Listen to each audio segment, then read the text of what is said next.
Early to bed and early to rise makes a man healthy wealthy and wise. ছোটোবেলায় আমরা এই কবিতাটি সবাই পড়েছি। সকাল সকাল ঘুমায় যারা সকাল সকাল উঠে সব কিছুতে বড় হবে মিথ্যে যেনই মুঠে। এবং আমরা একটা সুন্না তো জানি, say no to morning sleep, it is সুন্না।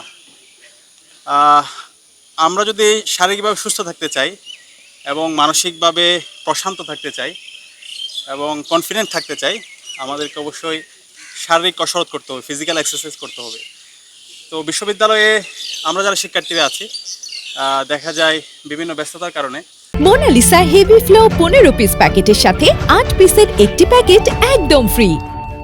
আমাদের যেভাবে শারীরিক কসরত করা দরকার, সুস্থ থাকার জন্য যেভাবে শারীরিকভাবে ফিট থাকা দরকার, বিভিন্ন ব্যস্ততার কারণে সেটা আমাদের হয়ে ওঠে না। তো সেই জায়গা থেকে আমরা মর্নিং রাইডার্স নামক একটা প্ল্যাটফর্ম থেকে সকালবেলা ফিজিক্যাল এক্সারসাইজ করার জন্য একটা প্ল্যাটফর্ম তৈরি করেছি।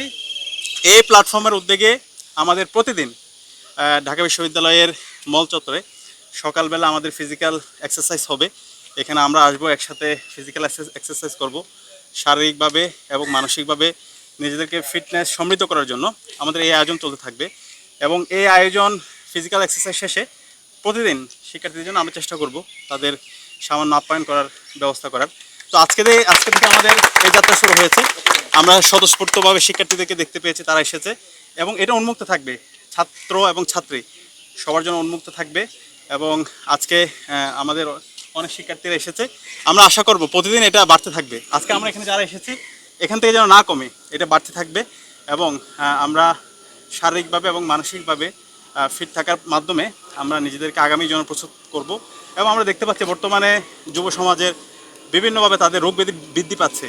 অনেকের আমাদের রিসেন্ট সময়ে অনেক শিক্ষার্থীরা তারা মারা গিয়েছে ফিজিক্যালি তারা ফিট না থাকার কারণে।